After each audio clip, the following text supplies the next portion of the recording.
오늘 주신 말씀은 요한복음 5장 19절에서부터 29절까지 되겠습니다. 번갈아 읽도록 하죠. 그러므로 예수께서 저에게 이르시되 내가 진실로 진실로 너에게 이르노니 아들이 아버지 하시는 일을 보지 않고는 아무것도 스스로 할 수 없나니 아버지께서 행하시는 그것을 아들도 그와 같이 행하느니라. 아버지께서 아들을 사랑하사 자기의 행하시는 것을 다 아들에게 보이시고 또 그보다 더 큰 일을 보이사 너희도 기이 여기게 하시리라. 아버지께서 죽은 자들을 일으켜 살리신 같이 아들도 자기의 원하는 자들을 살리느니라. 아버지께서 아무도 심판하지 아니하시고 심판을 다 아들에게 맡기셨으니 이는 모든 사람으로 아버지를 공경하는 것 같이 아들을 공경하게 하려 하심이라. 아들을 공경치 아니하는 자는 그를 보내신 아버지를 공경치 아니하느니라. 내가 진실로 진실로 너희에게 이르노니 내 말을 듣고 또 나 보내신 이를 믿는 자는 영생을 얻고 심판에 이르지 아니하니 사망에서 생명으로 옮겨가니라. 진실로 진실로 너에게 이르노니 죽은 자들이 하나님의 아들의 음성을 들을 때가 오나니 곧 이때라. 듣는 자는 살아나리라.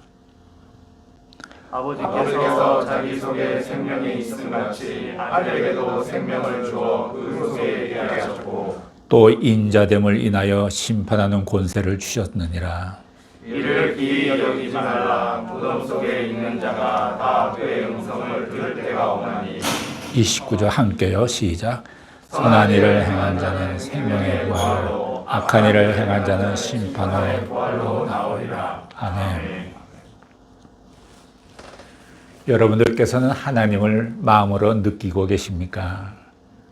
다른 말로 말하면 하나님을 만나는 기쁨이 있습니까? 라는 뜻이 되겠죠.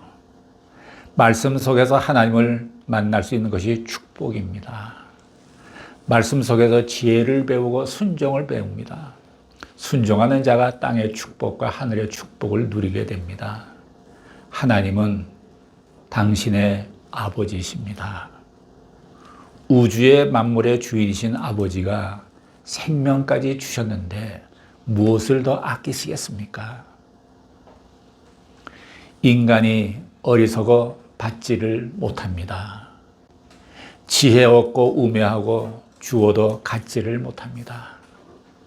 그렇게도 주님 안에서 자유할 수 있도록 허락했건만 스스로 죄의 사슬을 자신들의 착고에 얽어매 놓고 무거운 짐, 몽해를 스스로 메고 무엇이 좋단 말입니까? 한 그릇에 먹을 것을 한 벌의 옷을 구하는 모습이 있지 않습니까? 좀 있으면 헤어질 옷인데도 그것에 연연하고 있는 우매함이 있습니다. 마음을 넓게 가지며 주님 안에서 온전한 자유를 우리 모두가 누리게 되기를 바랍니다. 오늘의 말씀은 진정한 행복은 관계를 통해 옵니다 라는 것입니다.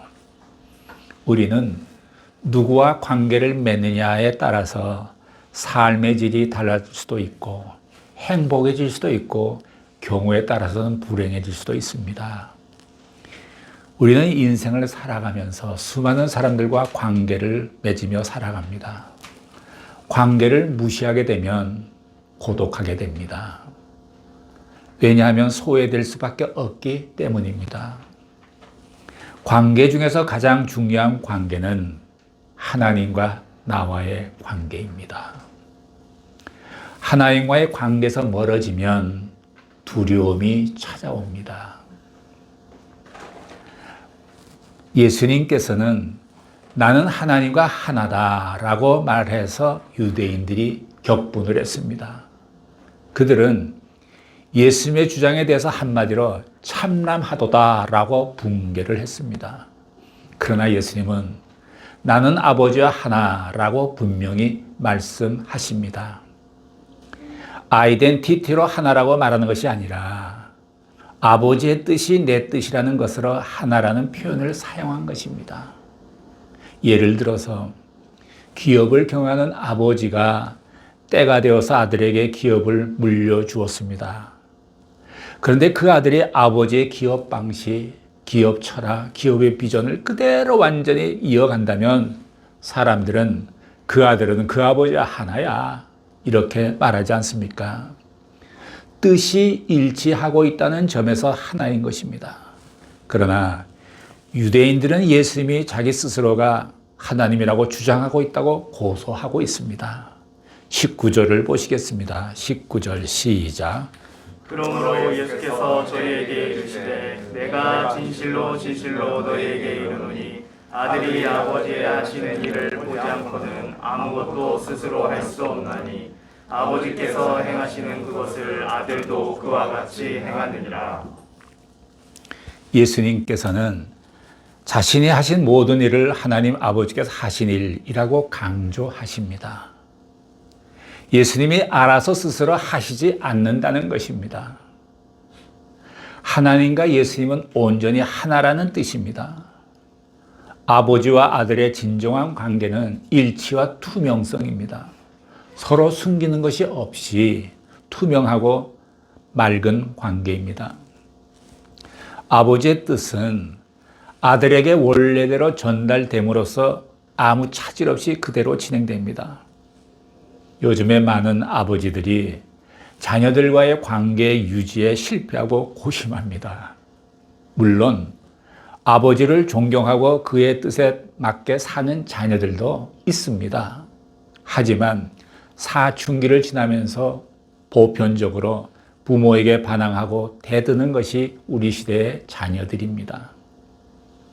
그런 과정을 지날 때 아버지와 자녀는 서로 마음의 상처를 갖게 됩니다. 이것은 죄를 지은 인간의 적나라한 모습이기도 합니다. 아버지는 아들을 이해하지 못하고 또 아들은 아버지의 사랑을 받아들이지 못한 채 서로 반목하면서 불행한 부자 관계가 발전되기도 합니다.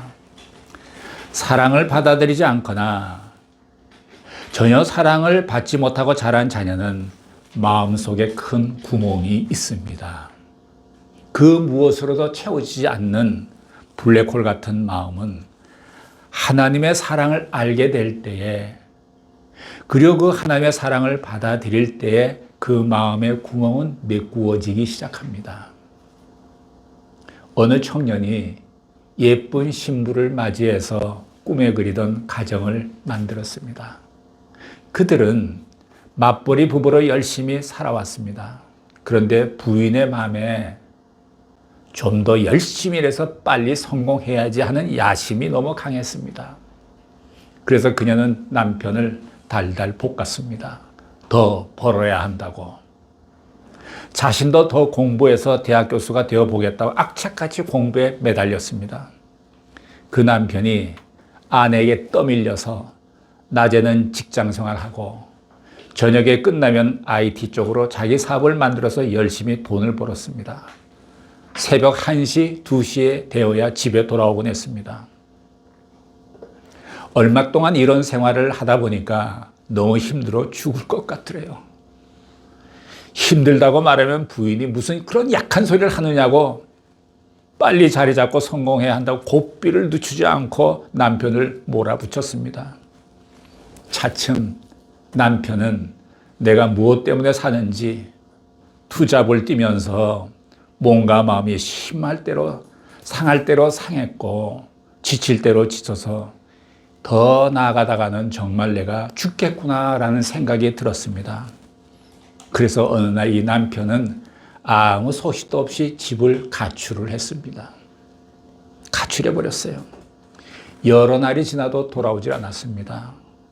그놈의 성공이 뭔지, 그 돈이 인생의 목적인지, 가족은 도대체 무엇인지 이런 시리에 빠진 남편은 집을 나가 방황하기 시작을 했습니다. 이때 마음이 가장 아팠던 사람이 아버지였습니다. 아버지가 아들을 찾아 나섰습니다. 친구들에게 가서 물어보고 직장 동료들에게 물어보고 그러나 아는 사람이 아무도 없었습니다. 아들의 물건이 무엇이나를 둘레둘레 돌아보니까 아들의 은행 통장이 하나 발견됐습니다. 그래서 그 은행 통장을 갖고 은행 가서 체크를 해보니까 카드로 돈이 인출되고 있었어요. 어느 은행에 그러니까 안산 지점에서 인출이 되고 있었습니다. 이 아버지는 우선 통장에 100만 원을 즉시 입금을 시켰어요. 혹 아들이 돈 떨어져서 굶을까 봐. 이게 아버지의 마음 아닙니까? 이 아버지가 아침만 되면 일찍 일어나서 안산으로 가서 그 은행 지점 귀퉁이에 숨어서 혹시 내 아들이 오늘 돈을 찾으러 오지는 않을까 하면서 잠복하고 있었지만 며칠을 그렇게 잠복하고 있어도 아들은 나타나지 않았습니다. 이 아버지가 안산거리를 거닐면서 저기 보이는 모퉁이만 돌면 자기 아들이 보일 것 같은 거예요. 그래서 막 걸어가고 모퉁이를 돌고 안 보이면 또 저 모퉁이 돌면 또 보일 것 같아서 또 모퉁이를 하루 종일 돌아다니는 거예요. 이렇게 하루 종일 헤매는 거지요. 날이 갈수록 아버지는 말라갔어요. 힘들어서 더 이상 찾아다닐 기력이 없어졌어요. 참 이것이 아버지의 마음 같아요. 결국 그 아들은 3개월 만에 정말 탕자와 같은 모습으로 집으로 돌아왔습니다. 진정한 행복은 서로 존중히 여기고 관계를 회복하는 일입니다. 부부관계가 회복되어야 하고 아버지와 아들의 관계가 회복되고 투명하면 구원, 기쁨, 축복이 임합니다. 우리는 항상 상대의 생각과 자유를 귀하게 여길 수 있어야 합니다. 존중해줘야 합니다. 예수님께서 우리에게 자유를 주셨는데 교회 가면 성도들이 누려야 할 자유를 간섭해서는 안 됩니다. 남의 자유를 훔치는 도둑이 되어서는 안 됩니다. 예수님이 하시는 말씀, 생각, 감정, 행동은 모두 하나님에게서 나온 것입니다. 예수님은 자신과 하나님의 완전한 일치를 강조하십니다. 예수님의 말씀에는 하나님의 뜻이 들어 있습니다. 우리의 말, 생각, 감정, 행동이 예수님의 것과 일치한다면 얼마나 좋을까요? 인간은 언제나 반항하려는 본성을 가진 존재입니다. 인간의 마음속의 가장 기본적인 상처는 거절당하는 데서 옵니다. 따라서 인간은 자신을 용납해 주지 않고 거부하는 상대방에게 분노의 마음을 갖게 됩니다. 혹시 여러분들의 마음속에 남아있는 모든 상처가 봄날의 눈 녹듯 사라지기를 예수님의 이름으로 축복합니다. 사랑은 미움보다 크고 포기는 소유보다 강합니다. 예수님의 주변에 있었던 수많은 사람들이 변했듯이 우리도 변하기를 바라고 우리의 모습을 보고 우리의 가족이나 주변 사람들이 변할 수 있기를 바랍니다. 부부 사이에도 생각이 다르면 복잡해집니다. 부모와 형제 사이에도 마찬가지입니다. 예수님께서는 아버지가 내 안에 내가 아버지 안에 있는 것 같이 저희도 다 하나가 되게 하여 주소서라고 기도했습니다. 둘째로 아버지와 아들의 관계는 죽은 자를 살리는 능력에 이양하는 것입니다. 21절을 보시겠습니다. 21절 시작. 아버지께서 죽은 자들을 일으켜 살리신 같이 아들도 자기의 원하는 자들을 살리느니라. 독생자 예수님이 등장하시면 하나님 아버지의 역할을 아들이 맡습니다. 인간 세계에서도 아들이 등장하면 아버지는 자신이 했던 역할을 아들에게 물려줍니다. 아버지가 그 역할을 계속 담당하려고 고집을 부리면 문제가 발생합니다. 전임자는 후임자에게 넘기고 물러나야 하는데 계속 영향력을 행사하려는 데서 갈등이 발생합니다. 심지어는 전임자가 후임자를 괴롭히는 경우도 꽤 있습니다. 특히 규모가 있는 교회 담임 목사가 바뀌면 전임자파, 후임자파로 나뉘어서 싸웁니다. 이러는 사이에 사탄은 어쩔 줄 모르는 성도들을 물어가려고 덤비듭니다.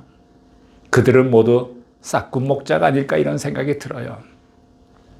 목사는 존재는 하지만 군림해서는 안 됩니다. 말씀과 기도에 전념하고 모든 행정이나 구제사업은 다 직분자들에게 맡기는 것이 사도행전적 교회입니다.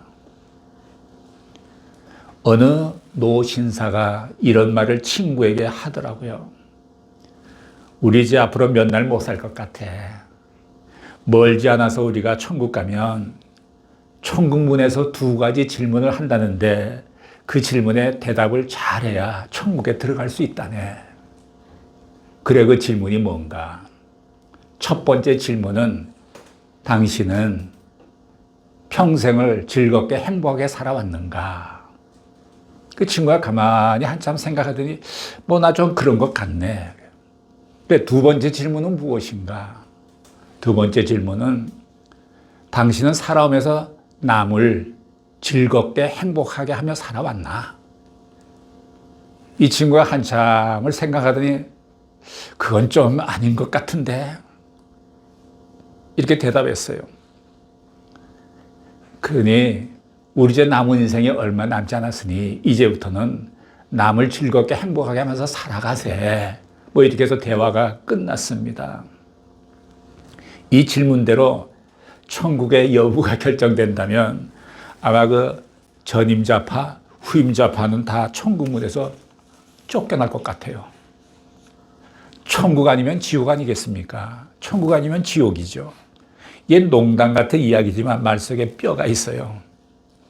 조금 전에 읽은 21절에 아들도 자기의 원하는 자들을 살리느니라. 예수를 믿는 우리는 부활의 믿음이 있기 때문에 죽어도 다시 살아납니다. 우리가 인생을 살면서 어떤 고난이나 절망도 충분히 이겨낼 수 있는 것은 부활에 대한 믿음을 갖고 있기 때문입니다. 아브라함은 이삭을 데리고 모리아산으로 올라갔습니다. 아버지로서 아들의 몸에 칼을 대려고 했던 것은 하나님께서 이 아들을 죽여도 다시 살릴 것이다 라는 믿음이 있었기 때문입니다. 아브라함이 이삭을 죽이는 것으로 모든 일이 끝나지 않습니다. 예수님이 십자가에 못 박히시고 피 흘리시고 죽으신 것으로 또한 모든 일이 끝난 것이 아닙니다.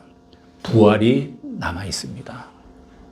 하나님께서 예수 그리스도를 다시 살리셨습니다. 우리는 죽어도 다시 산다는 믿음을 갖고 있습니다. 우리가 믿는 하나님이 부활이시기 때문입니다. 예수님께서 십자가에 못 박혀 피 흘리시면서 죽으셨지만 하나님은 부활의 능력으로 독생자 예수 그리스도를 다시 살리셨습니다. 여기서 중요한 것은 예수님이 인간을 구원하시려고 육신을 입고 세상에 오셨을 때부터 하나님은 부활의 모든 권능을 예수님께 이양하신 사실입니다. 아버지와 아들 사이에 이런 신뢰 관계가 이미 형성되어 있었습니다. 예수님께서는 나는 부활이여 생명이니 나를 믿는 자는 죽어도 살겠고 라고 선언하셨습니다. 그분이 병자들을 치유하시고 죽은 자를 살리신 이유는 하나님께 부활의 능력을 모두 위임받았기 때문입니다. 기적과 부활은 예수님의 모든 것입니다. 셋째는 아버지와 아들의 진정한 관계에서 또 중요한 것은 심판하는 권리의 이양입니다. 22절과 23절까지를 함께 읽어보겠습니다. 시작. 아버지께서 아무도 심판하지 아니하시고 심판을 다 아들에게 맡기셨으니 이는 모든 사람들로 아버지를 공경하는 것 같이 아들을 공경하게 하려 하시니라. 아들을 공경치 아니하는 자는 그를 보내신 아버지를 공경치 아니하느니라. 구약시대에는 하나님께서 친히 죄악이나 불의나 불순종을 심판하셨습니다. 우리는 노아의 홍수 사건을 알고 있습니다. 또는 언어를 혼잡했던 바벨탑 사건도 알고 있습니다. 소돔과 고모라가 멸망한 사건도 알고 있습니다. 그리고 또 이스라엘 백성들이 불순종할 때 이웃 나라로 포로로 잡혀가게 했습니다. 그런데 예수 그리스도께서 세상에 오심으로써 하나님이 친히 행하시던 심판을 예수님께 넘기신 것입니다. 그러나 예수님은 하나님처럼 심판하지 않으십니다. 신약 성경에 나타난 예수님의 심판 기준은 하나님과 좀 다릅니다. 누구든지 하나님의 아들을 믿는 자는 구원을 얻지만 그 아들을 믿지 않는 자는 영원한 심판을 받는다고 말씀하셨습니다. 구약에서 하나님의 심판은 물리적인 것이었지만 신약에서 예수님의 심판은 구원론적입니다. 24절을 보시면 함께 보실까요? 시작. 내가 진실로 진실로 너에게 이르노니 내 말을 듣고 또 나 보내신 이를 믿는 자는 영생을 얻고 심판에 이르지 아니하나니 사망에서 생명으로 옮겼느니라. 예수님이 행하시는 심판의 기준은 내 말을 듣고 또 나 보내신 이를 믿는 자입니다. 인간들의 앞에는 영생과 영벌의 길이 놓여 있습니다. 이 영생과 영벌의 갈림길에서 믿는 자의 결과는 영생을 얻고 심판에 이르지 않고 사망에서 생명으로 옮겨지는 것입니다. 이 세상에는 정말 수많은 신들이 있습니다. 일본에는 800만 신이 있다나요? 그러나 하나님은 오직 한 분이십니다. 기독교는 하나님이라는 유일신만 인정하고 믿습니다.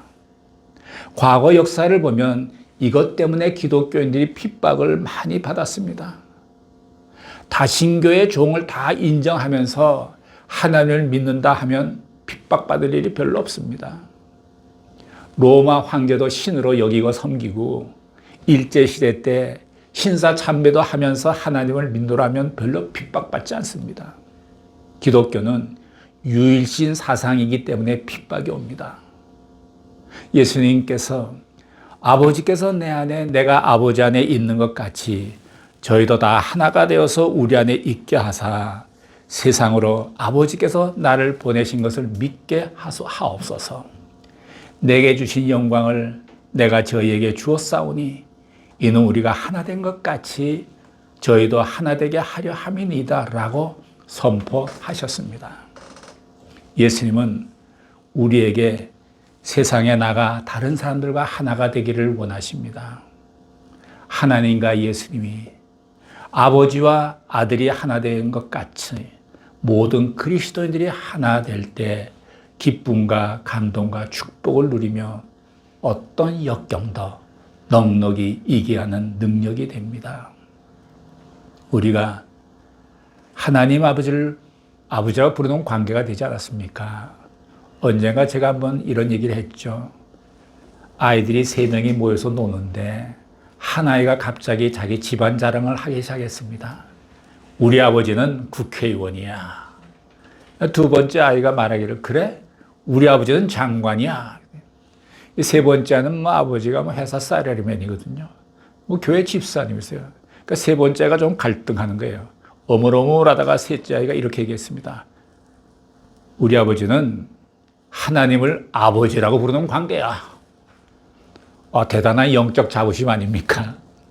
우리도 이런 영적 자부심이 필요합니다. 그래요.